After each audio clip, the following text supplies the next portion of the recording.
achieved. Every time I turn on my computer and read headlines and news articles and reports, it just reaffirms the fact that I just don't see the UFC Reebok deal standing the test of time, going the whole 6 years. But at the same time, the one factor that will probably maintain its potential of going the full 6 years and seeing things out is the ego of Dana White and company not willing to admit they've made a mistake, they've done something that was not in the best interest of the company, and make the correct changes and alterations to the Reebok deal, aka cutting them loose and going back to how it was before. Either way, welcome back to Kamikaze Overdrive MMA Predictions. As always, I am your host, Scott Johnson, and on this episode of the show, we're breaking down the upcoming UFC Fight Night 77 event, which will take place on November 7th in Sao Paulo, Brazil, and feature Dan Henderson and Vitor Belfort throwing down for probably the third and final time in their respective careers in a series that is currently tied at 1. I'll be giving you my 6 main card predictions on this episode of the show. All preliminary bouts, and there are 7 of them, will be available at kamikazeoverdrive.net. Please head over there, check them out. The prediction panel posts their picks. My bet packs are on there, and the bet packs are going fairly strong. I'm coming off a pretty, not a great showing. I rallied a little bit with the last show, but if you look at my bet packs, despite the below 500 record, my bet packs produced 56.2 units. I could have done better had I had a little more success picking fights. Nonetheless, I still won money, and over the last 11 bet packs, 664.7 units produced. So that's a pretty solid clip. And again, like I said, there's been the odd one's been extremely close to, adding a lot more to that. Just, one fighter here, one fighter there. But again, that's how gambling goes. So please check out my website. Also, we're on Facebook, so like us on Facebook. That way you can get as soon as my predictions are posted, you can get the updates there, and you can share it and like it on Facebook. And obviously that helps promote my work, and I greatly appreciate that. Again, going back to the Reebok deal, it really disappoints me. Overall, you hear so many times about fighters, Brendan Schaub walking away, other guys being other women and male fighters being very unhappy with the Reebok deal and the sponsorship deal and the money they're losing out on. And just the overall scenario. I hate the way it looks, to be honest with you. Looking in the cage, watching the guy in the black with white trunks, or white trim trunks, take on the guy with white with black trim trunks, it's just not fun anymore. You've taken away that, the UFC used to be all about, different styles and, being put together and see who comes out on top. Now you've got two very generic-looking fighters put in the cage with nothing to really differentiate them. Other than their actual physical appearance, and their fighting styles are becoming a little bit less and less contrasting, if you will. And now the Reebok deal has taken all of the visual appeal out of what we see in the cage, other than the actual fight. And I think it's just lost that essence. And I really would like to see the UFC just make the decision, say, look, we tried something, it didn't work, time to cut it loose. Again and again, the kits aren't selling, people aren't happy with it, the fighters aren't happy, the fans aren't happy. Clearly it's not working, we need to make a change. That most likely won't happen though, nonetheless. And by the way, before we get into bet packs, will be on sale again. You can buy the massive bet pack. I haven't set the price just yet. You were able to buy the next 9 bet packs for $70. You'll be able to buy the next 8 bet packs for something like, I don't know, probably $65, save yourself $15. That'll get you right through to the end of the year. Certainly consider that, or you can buy them for $10 a piece. Either way, we've got a bunch of cards. Let's get to that first. Our fights on this card. Let's get to that first one. The opening matchup of the night takes place in the UFC's heavyweight division as the 12th ranked Fabio Maldonado, with a record of 22 wins and 7 losses, takes in the 14th ranked Corey Beaston 25-8 Anderson. I always regret having to say that nickname. It's horrible. Anderson comes with a record of 7 wins, 1 loss. He is also an Ultimate Fighter winner. This match was originally scheduled between Fabio Maldonado and Tom Lawler. Lawler got injured, was forced to pull out, and Anderson stepped up to take the opportunity. He's turning around just, not a couple, I think 2 months turning around, stepping into this fight, and he's got about 3 weeks to prep, maybe a little bit less, so certainly not the ideal amount of time to get ready for a matchup, but he obviously took this fight because he felt it was a matchup worth, worth his time and attention. Coming into this fight, Anderson is coming off a big win in his last matchup over Jan Blachowicz, which was preceded by the first loss of his career, getting knocked out by Gian Villante. He looked very good in his return matchup, still working on his game, but still he's coming off a big win. Both of these guys actually have common opponents, as the aforementioned Gian Villante. Fabio struggled early in that matchup and rallied to get the win. Anderson was losing the fight for the most part, and eventually got stopped in the final frame by Villante, so MMA math would suggest Fabio Maldonado is a lock to win this matchup. Let's move on. No, kidding. Looking first here at Fabio Maldonado. Overall, he's 4-2 when fighting in Brazil. One of those 2 losses coming at heavyweight against Stipe Miocic, which was kind of a foregone conclusion. The other one coming to co-main eventer Glover Teixeira in a pretty lopsided brutal beatdown. Other than that, he's been pretty strong fighting in his home country. One thing to keep in mind, Maldonado's taking advantage of the adverse conditions in Brazil. Usually it tends to be hotter, which his foreign opponent has trouble dealing with. It results in him slowing down. That helped him both his Gian Vellante fights and the Hans Stringer fight. Allowed him to get wins in both those matchups. Maldonado comes in here with a big experience advantage, 30 pro bouts to just 7 for Anderson, and he also, 8 I believe actually, and he also has home field advantage. Physically, Anderson 2 inches taller, he'll have a 4-inch reach advantage, and he is 9 years younger. Now, what we have here for the most part is a striker versus grappler matchup. Maldonado comes from a pro boxing background. For Anderson, an NCAA Division III wrestler. He's also a BJJ blue belt. Anderson could compete in this fight if it's contested 100% on the feet. Fabio, I do not believe, can do the same. If the fight does go to the ground, he will be losing in almost every scenario. For Anderson, his striking is a work in progress. He uses a lot of movement, changes angles fairly well, and he throws some nice hard body kicks. Look for him to use a left jab, followed up with a straight right. He likes to pot shot guys and try and land those big single strikes. Low kicks can be effective as well. I also expect him to use the clinch a lot, pin opponents on the cage, and try to really break Fabio down. For Fabio Maldonado, he's a volume boxer. Not a ton of kicks. He mainly does most of his damage. He's a death by accumulation guy. 5.74 strikes landed per minute, 13 wins by knockout. Again, it's not one punch. It's just beat guys down until they can't take it anymore. Look for him to rip shots to the body. That's what he's known for. He keeps moving forward, and that pressure and the impact of his strikes, especially those body shots, takes a lot out of his opponent, especially when you combine them with maybe the hot conditions. And in this case, Anderson taking the fight on short notice. And that's certainly an issue there. And in the hostile environment of Brazil, it can be a lot can overwhelm a fighter.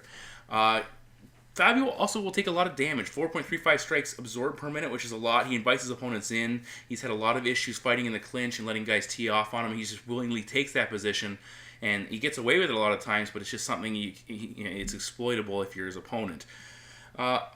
Overall, Maldonado's boxing is a non-factor if he gets put on his back. And so far in 10 UFC fights, he's been taken down 18 times. And he's not that strong if he is put on his back. Anderson has a nice level change for his takedowns. He can do it on an aggressive striker, catch them coming forward and put them on their back. We've seen him do that already in fights. He had a lot of success in his last matchup using his takedowns and controlling the top position, grinding out rounds. He attempted 4 takedowns, he landed 4 takedowns, and he won the fight primarily from the top position. So far, he's averaged 4.4 takedowns at a 56% completion rate. He needs to be active, though. Keep this in mind because the Brazilian crowd will boo. He needs to give the referee no reason to stand the fight up. Maldonado, so far, he has struggled in the clinch along the cage, and he's been even worse on the mat. And those are 2 areas I think Anderson can take this fight. Anderson, though, he has to be diligent not to, gas himself out, not to overexert himself, especially the short notice. Keep active. Use the same game plan from the last fight. It'll probably be very effective. Fabio Maldonado so far 6-4 in decisions, but 3-0 in the UFC when fighting in Brazil. When going the distance, I think that plays a factor. But Anderson, I expect him to score takedowns, hold top position, grind out the majority of the rounds, and give the judges no other choice. But my prediction is Corey Anderson to defeat Fabio Maldonado by decision. One fight in, we're already picking against the Brazilians. This could be a long night. Up next, we're in the UFC's lightweight division as Gilbert Burns, 10-0, takes on Russia's Rashid Magomedov with an equally as impressive record of 18 wins and 1 loss. Now, Burns is fighting at home in Brazil. So far, he's 8-0 in fighting at home. But for Magomedov, this is his 3rd straight fight in the UFC where he has fought in Brazil. And so far, he's 2-0, including a win by decision, which is incredibly impressive when you're able to go in Brazil and pick up victories. We have a lethal striker here for the most part in Magomedov taking on a very lethal grappler in Gilbert Burns. But both guys are capable of fighting the other fighters' realm, but they do have an area they want to contest this matchup in. Burns, a secondary BJJ black belt, very successful in various BJJ competitions outside of MMA. 6 of his 10 wins have come by submission, including 4 by armbar. His last 2 UFC wins have come by tap out, and he has 8 first-round finishes. For Magomedov, 9 wins by knockout, including 1 in the UFC. And when you look at his record, he has some wins over some grappling-based opponents, including Brazilian Igor Araujo, pre-UFC win. Araujo, 17 wins by submission. Frodo Haspalayev, he also defeated him. He actually went 1-1 in a 2-fight series with Haspalayev. Tony Martin, he defeated him in his I believe it was his debut, who had 7 submission wins, and he picked up the decision over Rodrigo Dam in Brazil, another very talented grappler. Now for Magomedov, he's a counter striker. He throws exceptionally hard kicks. And he has a very, very hard back leg body kick that he will throw in combination or to end combinations as well. Look for him to throw an overhand right left hook combo, and he can end with that left body kick. He's very lethal. He throws very hard. He's very quick. Look for him to throw his body kicks just a little bit higher than the average fighter, because he likes to do it that way, because above the elbow, it avoids him being caught for a potential takedown, which Gilbert Burns certainly will be looking for in this matchup. When they get in close, he throws very hard knees. Against Tony Martin, they ring tight, and he threw a head kick and caught Martin as Martin was standing up from an attempted takedown, which is very impressive and shows, you got to be careful in all aspects, and at all times you can be attacked. For Gilbert Burns, when he's striking, he throws a nice lead leg body kick to the body. He'll throw some good low kicks. He tends to telegraph. He has a little hitch in his attack, telegraphs his strikes a little bit, and opens up just before he unloads, which a guy like Magomedov could capitalize on if given the opportunity. Burns, lots of movement. But in his last matchup, he was getting countered a little bit every time he engaged, and he looked a little bit shell-shocked at times. He tended to move a little bit straight back when being attacked, which opens him up to being, further engaged. And he was being too predictable when he's coming forward into his forward entries, both for striking and grappling attempts. I did not like the way he was shelling up when getting hit by Alex Oliveira in that last matchup, which he leaves himself vulnerable to getting tagged with an uppercut. And Oliveira was landing a big right hand routinely, and for the most part, Burns was reacting fairly poorly to getting hit so often. That's something against Magomedov he's going to have to be very careful of. Look for Burns trying to use his strikes to clinch, close in. Look for that body lock. He's very good at pulling legs out and using trips once he gets a hold of his opponent's body. He also has a good shot from the outside of double leg, which he can rely on if he's able to line it up, maybe set it up with some strikes. Once on the mat, he does a very effective job of keeping his opponents from posting up, keeps pulling out their base. Quick transition to the back if they do allow, if they do leave that opening. And of course, that arm bar is a very effective weapon he will look to go for. And he will also move to mount in top position and work from that position as well. Against Alex Oliveira, early in the fight at least, whenever he took him down, he had trouble keeping him down. He ultimately got him down in the third round, transition to an armbar. It took almost the entire fight to eventually get there, and he was losing it until he pulled that off. For Magomedov, against when you go back to that fight against Tony Martin, he got clinched and taken down early in that fight. And Martin had him in all sorts of trouble. Attempted a very tight Kimura, transition to an armbar. It looked like he really jacked up Magomedov's arm, and that's something we'll have to be very careful of with Burns, who's very capable of pulling off something similar and finishing it. We saw Magomedov, though, show excellent technique defending that submission. And when he did takedowns overall, he has a nice whizzer, counters the takedown, he has good balance, he good flexibility overall, pushes his opponent's head down to get their head below their butt, which makes it difficult to complete the takedown. And whenever they do come in, if he gets a balance and they're still trying, he will start to punish them with strikes on their shot. He fights very calculated. He does not take big risks, which avoids making big mistakes, land punches, which I think when he lands those big punches, it's going to discourage Burns from engaging and closing the distance. Keep in mind, Magomedov is a national master of sports in combat sambo, so he's a grappler. He knows how to grapple, and that should help him here as long as he focuses on defense. Burns really struggled against Alex Oliveira. He couldn't get the takedowns, was getting tagged. I know there was a distance issue there, but I really like the kicks of Magomedov to replicate that. Magomedov, he'll have similar success to Oliveira, but his strikes will be more impactful. There won't be the Hail Mary comeback, and my prediction is Rashid Magomedov to defeat Gilbert Burns. I'm going to take Magomedov by decision. A knockout is possible, but I'll take the Russian by a decision victory. What an absolute recipe for disaster on my part. 2 fights in, and I'm picking against 2 Brazilians. We're going to stay in the lightweight division for this matchup as Alex Cowboy Oliveira, 12-2-1 with 1 no contest, takes on Poland's Piotr Hallmann with a record of 15 wins and 4 losses. Now, this is Hallmann's 3rd trip to Brazil, so these guys are, you have guys, we've talked about already, guys coming in, fighting here, have fought here a couple times with success. So far, he's 1-1. He had a submission win of Francisco Trinaldo, which is a pretty big upset there, and a split decision loss against Gleison Tibau, where Hallmann held his own, but simply couldn't do enough to steal the victory. For Oliveira, all of his UFC fights so far have been on short notice. And the last 2 came at welterweight. This is the first time he's at a full camp, and he's returning to lightweight, so it's just some changes to the setup coming into this matchup than what we've seen in his last couple of appearances. Physically, Oliveira is a very big lightweight. He'll have a 2-inch height advantage, a 5-inch reach advantage, and he's actually 1 year younger than Hallmann as well. Accreditation-wise, Oliveira, BJJ Blue Belt, background in Muay Thai, 8 wins by knockout, 3 wins by submission, 9 first-round finishes. For Hallmann, 7 wins by knockout, 7 wins by submission, so very well-rounded there, including wins over Francisco Trinaldo and Yves Edwards, both by submission. He's 1-2 in decisions. I kind of had to double check. That's shocking to me considering what kind of fighter he is, because he's very resilient and he's capable of coming back and really putting it on guys late. And usually you'd think guys who are resilient and can go the distance like that would have a better record in decisions. Now, Hallmann, keep in mind, he had a 9-month suspension after the Tibau fight. He tested positive for steroids. There was a lot of talk about issues with the Brazilian Commission and botching the test. Does that impact him here going forward? What was the issues? Because he certainly did not look good in his last matchup, and what people are saying is that did he actually get caught? Is he off the stuff? And is that infecting how he fights? Now, looking at him so far, he's very durable, as I said. He took too much damage this last fight. I thought he was actually leading kind of winning the matchup until he got the doctor forced a stoppage. He landed more takedowns, landed more strikes leading up to it, but clearly did less damage. He did look a little bit slow in that fight. Now, curious to see if that carries over here. He does have good takedown defense. He will go offensive with his wrestling. Nice takedowns when his opponent moves forward, and he can catch kicks and put his opponent on the mat, which is something Oliveira wants to be very wary of.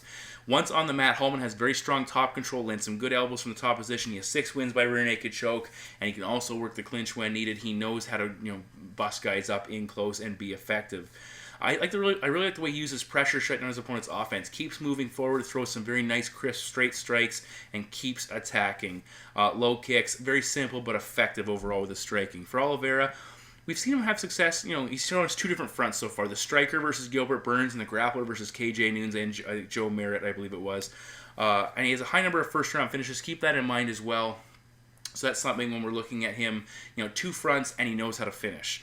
A lot of success controlling the distance when he fought Gilbert Burns. He landed a solid right hand, a pretty quick left to follow it up. That, quick left overhand right was his combination of choice. He was getting a little bit wild, especially with his uppercut, and that can lead him being countered or possibly taken down, even though Burns didn't have a heck of a lot of success early in that matchup.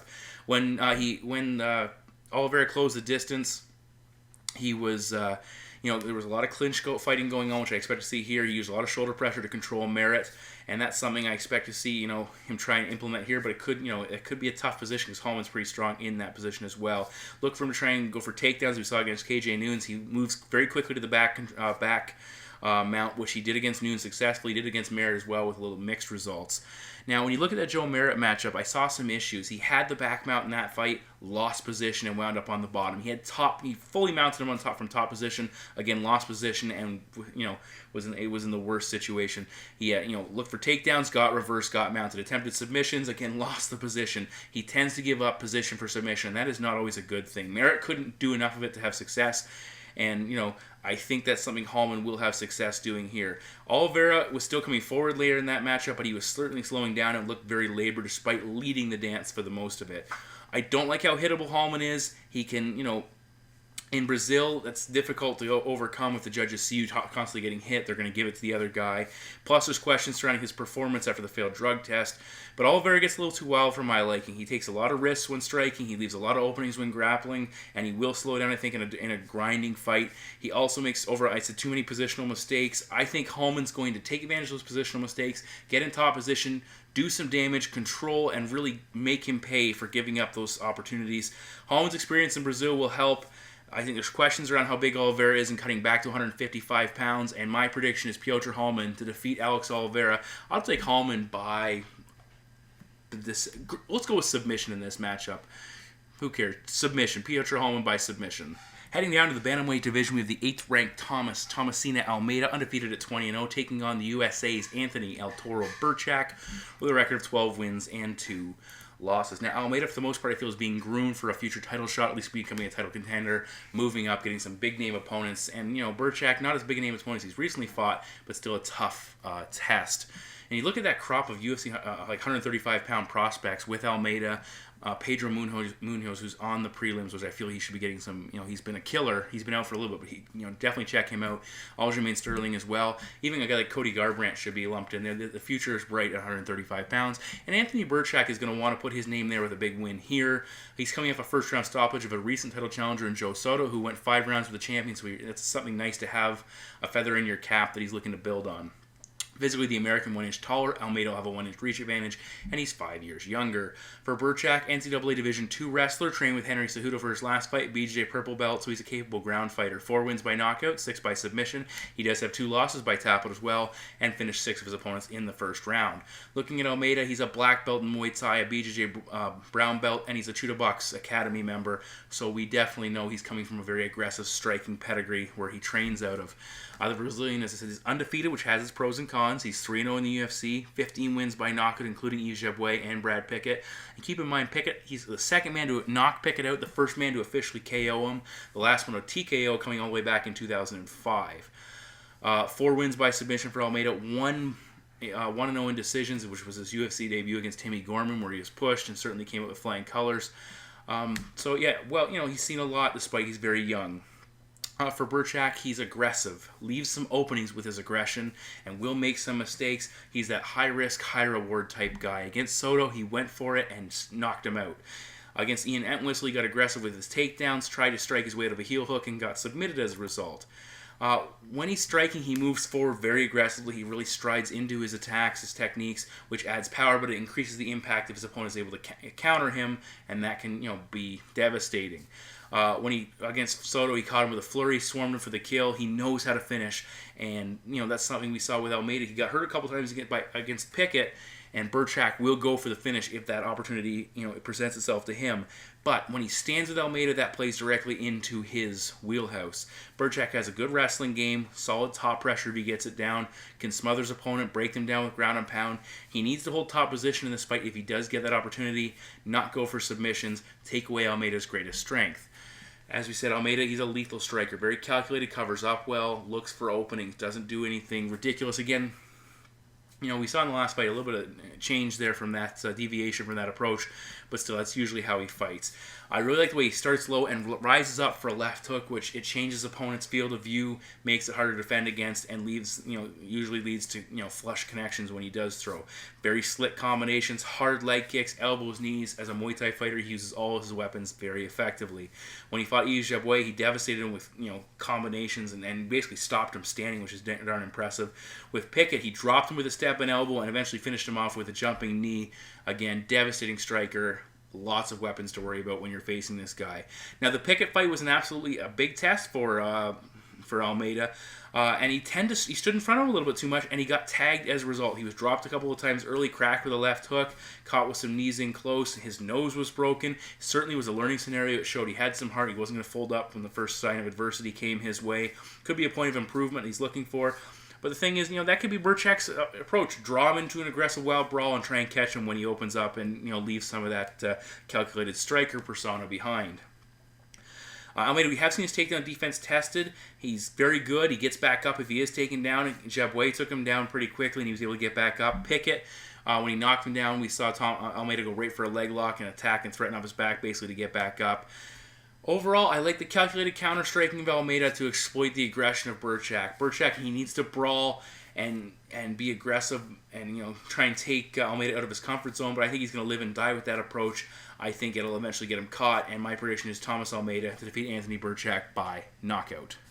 Alright, so I've picked at least one Brazilian on the main card that guarantees me at least one win for the entire night. We move now to the co-main event of the evening in the UFC's light heavyweight division. It's the 4th-ranked Glover Teixeira, 23-4-0, takes on the 9th-ranked Patrick Durkin Cummins with a record of 8-2, and Cummins is in the top 10. That's not a typo, folks. He's climbed his way up there, and he'll try to cement himself further in the upper echelon of the UFC's light heavyweight division.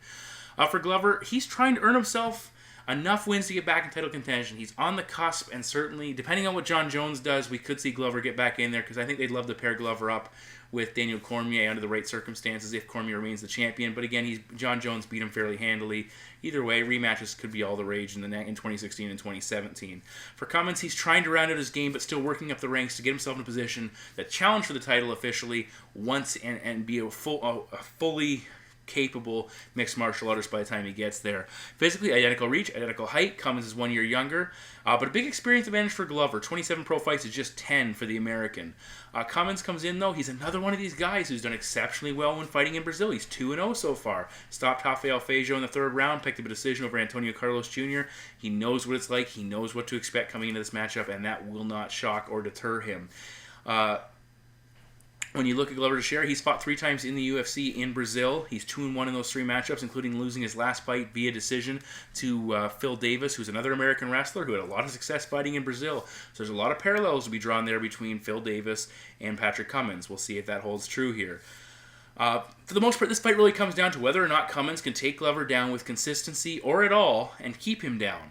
So far, he is 1 for 6, landing takedowns in his 2 UFC losses. Conversely, he's attempted 44 takedowns and landed 25 of them in his 4 UFC wins, including 8 versus Rafael Feijo. He clearly lives and dies with his takedowns and his ability to out-wrestle his opponent. Glover Teixeira, 63% takedown defense. He got taken down 12 times in the combined losses to Phil Davis and John Jones. Conversely, in his 6 UFC wins, he's landed 16 takedowns and hasn't been taken down at all. Interesting. Numbers, blah. Cummins is a grinder. Good endurance, leans on his opponent, forces him to work, drags him to the mat. We saw that against Rafael Feijo. He did it very effectively. He needs to set up his takedowns a little bit better, not just shooting carelessly, especially as you get into the upper echelon of opposition. We saw him get knocked out against OSP as a result. He was taking significant facial damage against Rafael Feijo despite being in a dominant position for the majority of that matchup. Still pushing forward, but his eye was closing. That's something we could see against Glover. If he can unload and hurt him, he really could do enough damage to change the complexion of the fight. Cummins is working to improve his striking, but he cannot stand with Glover Teixeira. That is a recipe for disaster in this matchup. We know what his MO is. We know what Glover knows what Cummins is going to want to do. Can he stop him?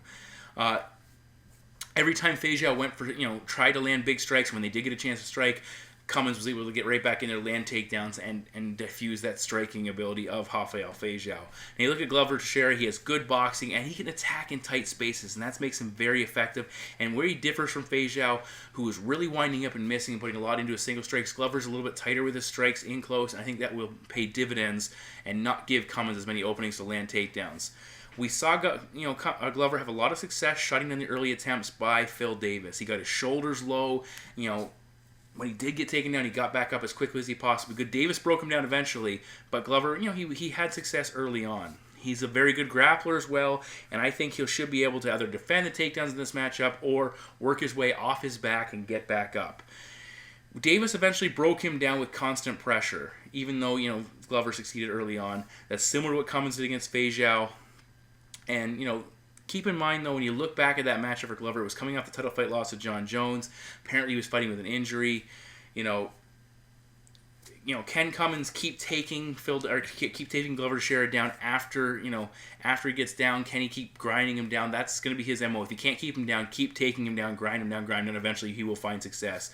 Davis uses striking and speed to stay away from Glover during the exchanges and to eventually get in and wrestle. I don't think Cummins is in that area of Phil Davis's those capabilities are concerned. Glover's striking is vastly superior. He keeps the fight vertical and keeps Cummins shooting from the outside will be to his advantage. The first round will tell us a lot about this matchup. I didn't like the damage Cummins took against Feijo. He did show a lot of heart. He's been knocked out twice. I think Glover catches him closing in during the exchange, swarms him, and my prediction is Glover Teixeira to defeat Patrick Cummins by TKO. And we move now to the main event of the evening in the UFC's middleweight division as number 4, former title challenger, former champion Vitor the Phenom Belfort 24-11-0 takes on number 12th ranked Dan Henderson, another guy who's been a champion all over the place except for in the UFC. He comes in with a record of 31 wins and 13 losses. This is the third time these two gentlemen have faced off. Currently the series is tied at 1 apiece. Henderson winning in 2006 a decision at Pride 32, Belfort a 2013 head kick knockout at a UFC Fight Night, aptly titled Henderson versus Belfort. Since that last matchup, Henderson's gone 2-2 with wins over Shogun Rua and Tim Boetsch, both by knockout. He's lost to Cormier Mousasi, submission and knockout in those matchups. For Belfort, he had a massive layoff, and now he lost to Chris Weidman for the title. That's all that's happened for Belfort since he beat Dan Henderson. For Henderson, in the first fight, which Henderson won, we saw him land quick takedowns. Vitor did sweep him early on, but for the most part, we saw Henderson control the action with top position and his wrestling. In the second fight, Dan moved forward with a couple of hooks, looking to land that big H-bomb, got countered, swarmed, and eventually head kicked as he stood up and knocked out. It lasted all of 77 seconds. So two drastically different matchups, one by each man. The first time, it was the first time Dan got knocked out was in that Vitor fight, which really sent some shockwaves through the MMA world. He's also been knocked out by Gegard Mousasi since. Shogun hurt him a couple of times in their second matchup before eventually Dan was able to finish him. And it would appear that Dan's vaunted granite chin is no more. It's vulnerable. It's an area that opponents have been able to exploit. The question is, can Vitor exploit it again? Keep in mind, he's no longer on the TRT. At least he's not supposed to.